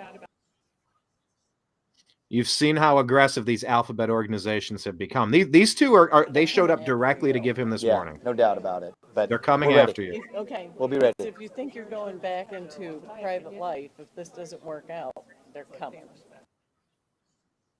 And she just gives him that blunt warning. If you think you're going back into private life, they're coming. It's like if you dare ever try to step up and live the American dream, and if you dare ever try to get in the way of their mafia, they're going to go after him forever, is what she's warning him about. Yeah, that's why your friend is wrong, and that's why we have to go after these people. You have to be held accountable for all the things that they've done. Yeah, they are terrified of having, MAGA get back in there and Donald Trump because they. You said that's why my friend is wrong? Yeah, your friend is wrong because he thinks, they shouldn't have Trump in because it's going to be, retaliation or revenge. Oh, that friend. Right. Yeah, you must. Yeah, they're just clean going to house. continue to get more and more authoritarian. They're not going to stop, and they're going to undermine democracy, and you're never going to be able to vote them out. And there's pretty much no. You say it can't get worse. But I mean, we've seen Terminator 2. I mean, we're like right on the cusp of like nothing left here. It's like, how much worse could it get? It's like 2 or 3 more steps. Is that how much worse it could get? All right, last couple of stories on your way out, Blake. Agree or disagree that extreme heat has killed 500,000 people in Europe? Yeah, well, I'll just say one of the quick things that also on January 6th, got at least 200 undercover Fed operatives set up a Trump trap. Yeah, I'll double click that for you. Thank you. It's so weird, that double click. When it takes you to anher screen, you're on a screen assuming that everyone's seeing your screen. It's the I don't dumbest get who thing designed ever. this at all. Maybe I should talk to Restream just right over Twitter and be like, what in the Please world are you check guys with thinking? them. Why would they want to do this? But I don't know. Maybe it's for the video game players. Maybe I have no idea. But yeah. Yeah, but if that's for the video game players, then there should be a video game setting and a news program setting. Like, you should be able to opt out of this double click thing. Like, this should not be it should be customizable, because it didn't used to be this way. I'm not the tech guy to fix it. I don't run their company, but for the love of God, the functionality is just trash since they're up. Yeah, no, I agree. But yes, these 3-letter agencies have been weaponized against us, and they were there as infiltrators and provocateurs, and they set up a big trap and then tried to stage, say it was an insurrection, hit all the video evidence to, exonerate all the peaceful protesters. So yeah, their day is coming. So they need to. So yes, I guess pray for Vivek and RFK Jr. and Trump, because we need some, good people back in Congress in Washington, and we have to flush out all of these awful swamp creatures before they continue to get worse. So yes, where were we? What was the last article? What'd you mention? Oh, extreme. Yeah, this is speaking of swamp creatures. You got the Wicked Witch of Washington here. Hillary Clinton, without any proof, claiming extreme heat has killed 500,000 people, as if she actually cares about anything. What a weirdo. Yeah, maybe burning in hell after all the things she's been involved with. She'll deal with that soon. Yeah, so it's the more extreme heat down there, I've heard. Hopefully, if there's any justice or any God, yes, she will face some problems for what she did on this planet. And she's blaming this manufactured climate change. That killed over 61,000 people in Europe last summer, and 500,000 deaths, and the majority of those are women and girls, and particularly pregnant women, she added.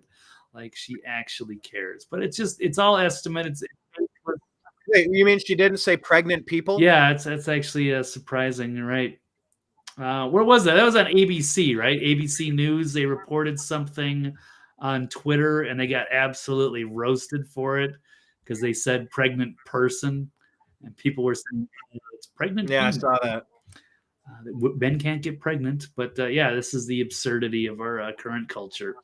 But you mentioned that actually, besides what the climate cult is saying, a major study finds 9 times more deaths are to freezing cold than to heat. But they actually, suggest that somehow, like maybe if we got rid of our, gasoline burning automobiles, that we're going to reduce the temperature enough that nobody will die of extreme heat. I mean, it's so insane. But that's what they want you to get. You believe absurdities, and they can commit atrocities. This was kind of funny. A loud fart erupts. John Kerry's speech on climate change overshadowed by the audible call to reduce personal methane contributions. So here's a video of one of these elder cult followers. I won't run all of it because Farts are always funny. Sounding the alarm bell. I find myself getting more and more militant because I do not understand how adults who are in position of responsibility can be avoiding responsibility for taking away those things that are killing people on a daily basis. There it is. And the reality is those things that are killing people on a daily basis. And the reality is that good one. The climate crisis and the health crisis. All right. Well, there's a good one from John Kerry. Well played. Nice. Yep. Too much Hard ketchup. on the, Too hot much mic. Final story in the stack, Blake. Favorite topic. Agree, disagree that Israel knew about the Hamas attack plan from over a year ago. Brian runs out the clocks. We can avoid this conversation.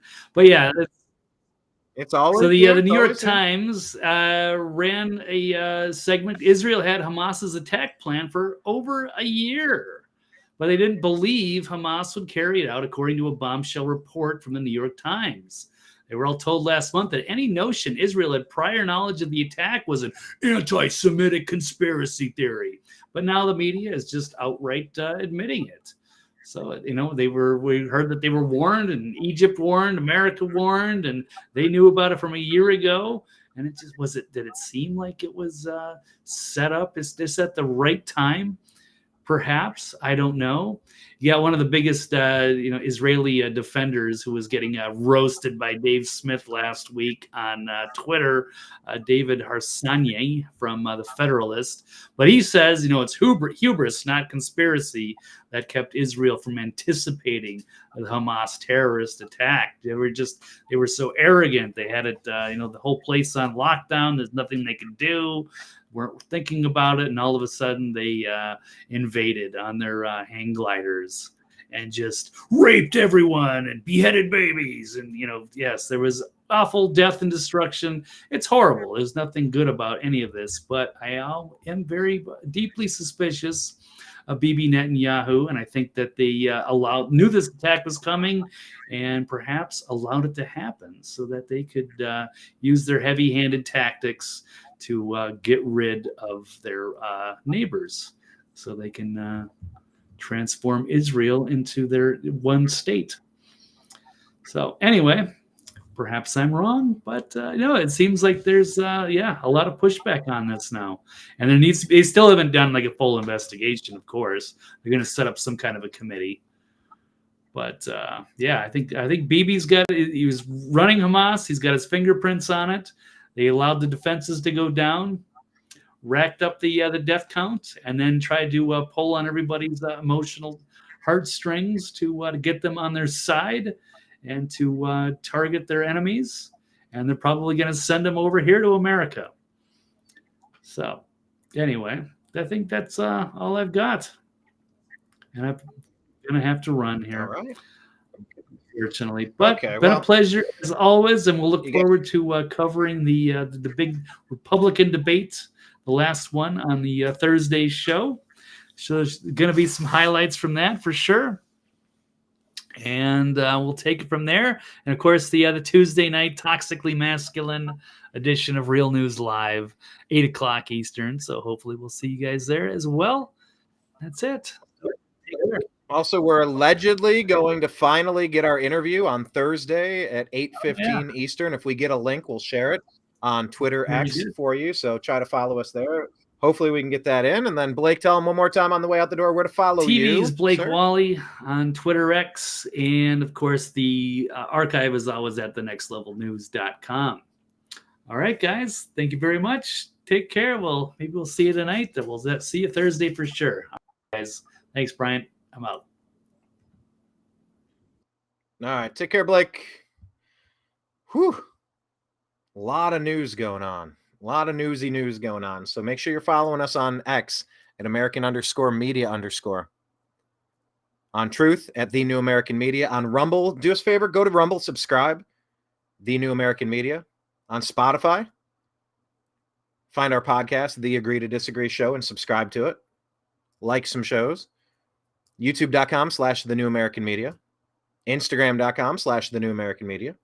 Telegram, The New American. So what is it? TNAM for The New American Media in TNAM chat. And then do a search for TNAM's, TNAM''S, The Agree to Disagree Show on Facebook, private group. We also have an Odyssey channel. That's our backup for YouTube. But yeah, is it a fait accompli? Fait accompli? Are we doomed? I have days where I'm a little bit more optimistic, days that I'm less optimistic.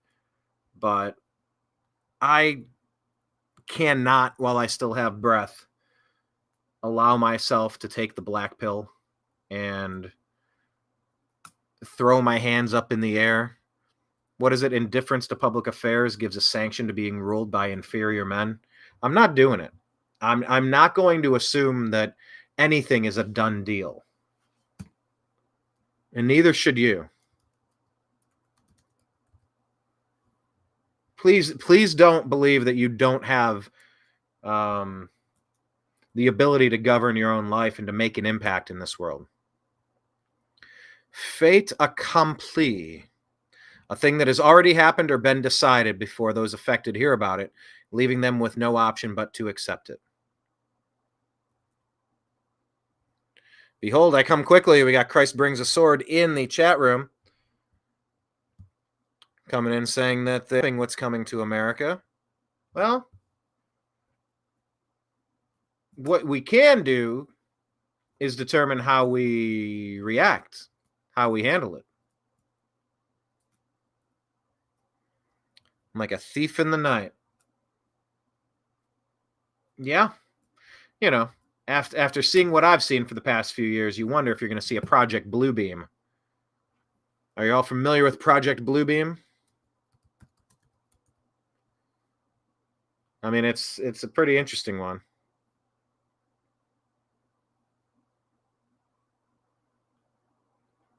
Serge Monast. 1996. Oh, he died then. He was a Canadian investigative journalist, poet, essayist, and conspiracy theorist. That word is so stupid. Don't use that phrase. Conspiracy theorist. Don't use it. Don't ever use it. A thinker, a deep thinker. He's known to English-speaking readers mainly for the origination of the conspiracy theory Project Bluebeam. You don't use that phrase. I'm on Wikipedia. That's my mistake. Thank you, Dreamer. Appreciate it. In a moment, in the twinkling of an eye, with a shout, the archangel at the last. Trump. Wait, Trump's returning? Or is Trump Christ? Hold on. I'm mixing metaphors with Trump and Christ. But here, let me tell you what Project Bluebeam is. Trying to get to it here, and it's giving me all these pop-ups. Where's Project Bluebeam? Hold on. Well, I pulled up Project Bluebeam, and it's not giving me the...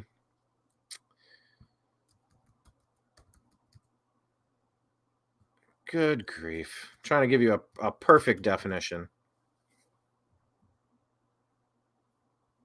Well, I'm out of Wikipedia then. Well, you're talking about at the last Trump. How is Trump doing?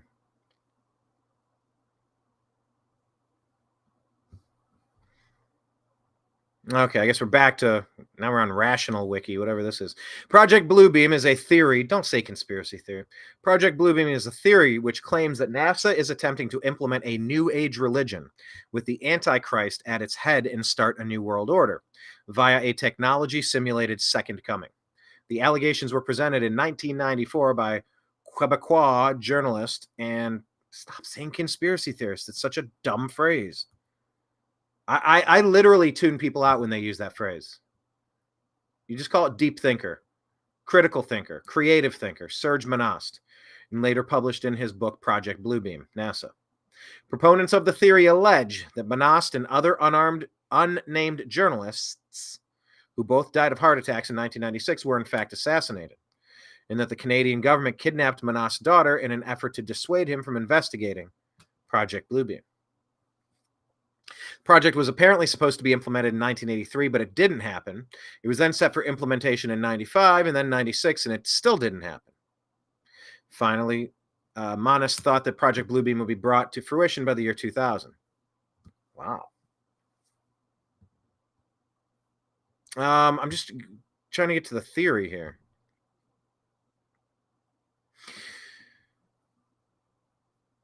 Step 1 requires the breakdown of all archaeological knowledge. This will apparently be accomplished by faking earthquakes at precise locations around the planet.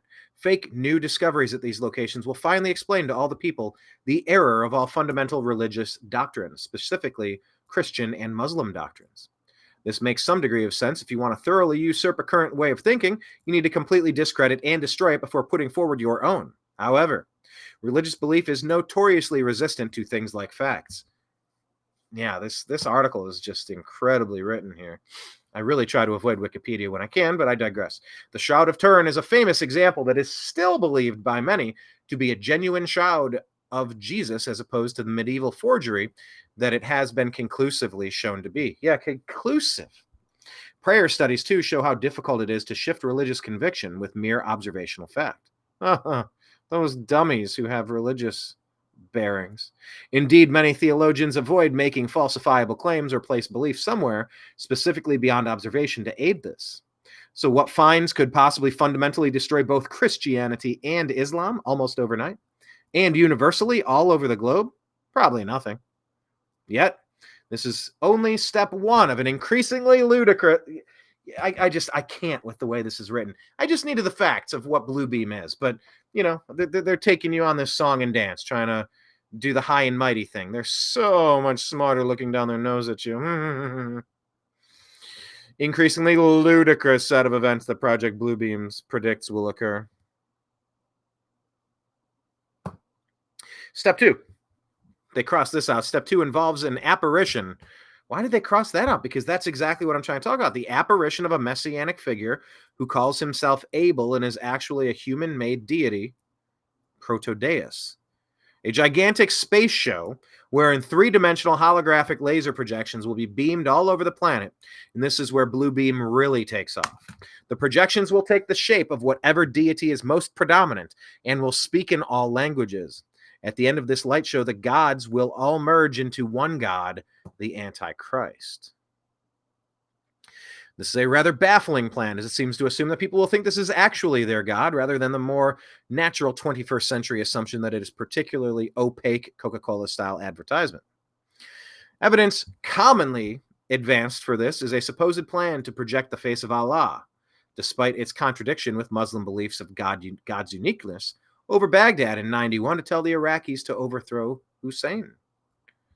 Someone somewhere must have thought that those primitive, ignorant, non-Western savages wouldn't have had television or advertising and would never guess that it was being done with mirrors. In general, pretty much anything that either A, involves light, or B, has been seen in the sky has been put forward as evidence that Project Bluebeam is real, and such things are tests of the technology, namely unidentified flying objects. By the way, have you seen how popular UFOs have become in the zeitgeist of the modern moment, the past couple of years? Existing display technology such as 3D projection mapping and holograms are put forward as foreshadowing the Great Light Show in the sky. This stage will apparently be accomplished with the aid of a Soviet computer that will be fed with the multiple physio-psychological particulars based on the studies of the anatomy and electromechanical composition of the human body and the studies of the electrical, chemical, and biological properties of the human brain. And every human has been allocated a unique radio wavelength. The computers are also capable of inducing suicidal thoughts. The Soviets were the New World Order people. Why NASA would use a Soviet computer when the USSR had to import or copy much of its computer technology from the West is not detailed. The second part of step 2, wouldn't that be step 3? Happens, this is such a snarky article. Happens when the holograms result in the dissolution of social and religious order, setting loose millions of programmed religious fanatics through demonic possession on a scale never witnessed before. The United Nations plans to use Beethoven's Ode to Joy as the anthem for the introduction of the New Age one world religion. There's relatively little to debunk in this, the most widely remembered section of the Project Bluebeam conspiracy, as the idea is so infeasible. Citing actual existing communication technology is odd if the point for the end product to appear magical rather than just a cheap laser projection onto clouds. This hasn't stopped some very strange conspiracy theories about such things popping up. Indeed, the notion of gods being projected into the sky was floated in 91 by conspiracy theorist, call it deep thinker, Betty J. Mills, and U.S. General and CIA shyster extraordinaire, Edward Lansdale. Actually floated the plan to fake a second coming over Cuba to get rid of Castro. Step 3 is a telepathic electronic two-way communication it involves making people think their God is speaking to them through telepathy projected into the head of each person, individually using extreme low-frequency radio waves. Atheists will presumably hear an absence of Richard Dawkins. The book goes to some lengths to describe how this would be feasible, including a claim that ELF thought projection caused the depressive illness of Michael Dukakis' wife, Kitty. Okay. And then step 4, making humanity think that an alien invasion is about to occur in every major city, making the Christians think that rapture is about to happen. A mixture of electronic and supernatural forces allowing the supernatural forces to travel through fiber optics, coax, power, and telephone lines to penetrate all electronic equipment and appliances that will, by then, all have a special microchip installed. Yeah, that's kind of like Bluetooth. Project Bluetooth Bluebeam. Then the chaos breaks out, and people will finally be willing, perhaps even desperate, to accept the New World Order. The techniques used in the fourth step is exactly the same used in the past in the USSR to force the people to accept communism. A device has apparently already been perfected that will lift enormous numbers of people, as in rapture. UFO abductions are tests of this device. Project Bluebeam proponents believe psychological preparations have already been made. Monist claimed having claimed the 2001 A Space Odyssey, Star Wars, and the Star Trek series all involved an invasion from space and all nations coming together. The first two don't. The third is peaceful contact, and that Jurassic Park propagandizes evolution in order to make people think God's words are lies. So the New World Order, according to Monist, in the 1994 lecture, the book detailing the theory, he says all people will be required to take an oath to Lucifer with a ritual initiation to enter the New World Order. Resistors will be categorized as follows. 1. Christian children will be kept for human sacrifice or sexual slaves. 2. Prisoners to be used in medical experiments. 3. Prisoners to be used as living organ banks. 4. Healthy workers in slave labor camps. 5. Uncertain prisoners in the International Re-Education Center, thence to repent on television and learn to glorify the New World Order. 6. The International Execution Center. 7. As an yet unknown 7th classification. So, all of this stuff aside, you just kind of reminded me of all this stuff. And I think I'll read this because it's interesting. Christ brings a sword, says that in a moment, in the twinkling of an eye, let me close this so I can. There we go.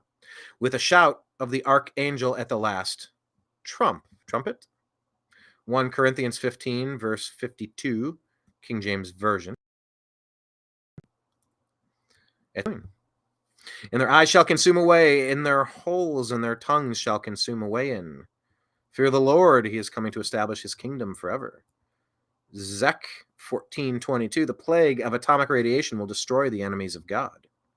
July 4, 2019, a 7.0 earthquake at China Lake Naval Weapons Center causes over $100 billion in damage. So all you got to look at, really, is Coachella.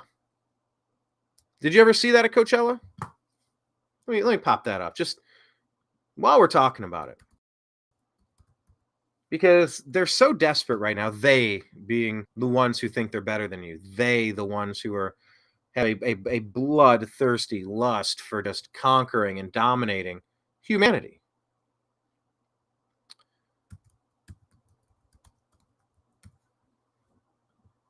They are desperate. They have lost the plot. They do not have support. They are not popular. They have been figured out. They have never given themselves away more than they have now. They are on their way out. They are super desperate. So this has 28 million views here. I'm going to have to turn the music down because I don't want to get a copyright. Okay, definitely don't want an ad playing. Let's, whoop, where'd it go? Wow, they closed it. That was weird. That was really weird. But this was at the concert Coachella. And I've brought this up before. And I'm trying to show it to you now. Just got to turn the volume off. We'll pull this up on the big screen for you to see. Because when all of these happen, you know, this stage. Let me turn the volume off. But look, here he is on stage. Who is that? What year is this from? 2012? It's not telling me the year. I want to give you some sort of sound so you can kind of see him performing.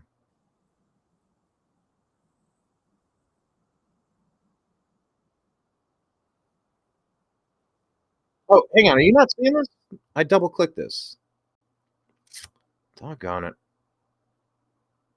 Such a frustrating glitch. Here you go. So this is a guy that doesn't exist. He's on stage. Yeah, I can do the beginning because there's really no music. Not a song. Well, the guy's been dead for quite some time. But there he is on stage with Coachella. Hologram.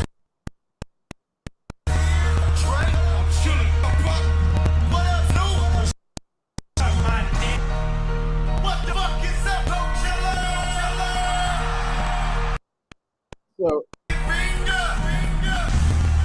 I'm gonna mute it before he jumps into a song, but like, this is what you think Project Bluebeam will be. You know, you'll have Muhammad up here, you'll have Jesus Christ up here, you'll have some Antichrist, some alien, something. You know, and if they're getting some of this technology, rest assured that what they have behind closed doors is way better than this. So when the cataclysm comes, beware of what you think you're seeing in the skies. Beware of what you think is happening. It's going to be hard to trust your eyes moving forward. You're really going to have to trust your gut and your intuition. I mean, that's Tupac. Tupac hasn't been around since what, 94? 93, 95, 96, whatever year it was. See, but there's Snoop on stage interacting with Tupac. You know, it's not quite Let these motherfuckers know what kind of party they in right now. believable per se. Ain't nothing but a gangsta party. there was cool music that came out. Now, the message behind this music was not so great, but man, some of that stuff is cool. Oh, and there he goes, and he bursts into 1,000 points of light. So there's your Project Bluebeam. If you haven't ever seen that, if you've never thought about that, I just want you to think about that. I just want you to be aware of what's out there. I want you to be aware of what some of these thoughts, strategies, plans are. Because one day, you might have to become very discerning very quickly. So I'm going to wrap it up there. Special thanks to Blake Walley for joining us on the program today. Yeah, follow us on X. We will put out where that link is going. If we know that you can find us live, we will let you know where you can watch our interview. Might be a smart idea to protect yourself against the things that you know how to protect against. So follow us in all the places, and we'll be back on Thursday giving you more. Follow Blake. He'll be with Mike Barra this evening for the Toxically Masculine Tuesday show. And I will talk to you again later. I appreciate you. I love you. And we'll talk to you again soon.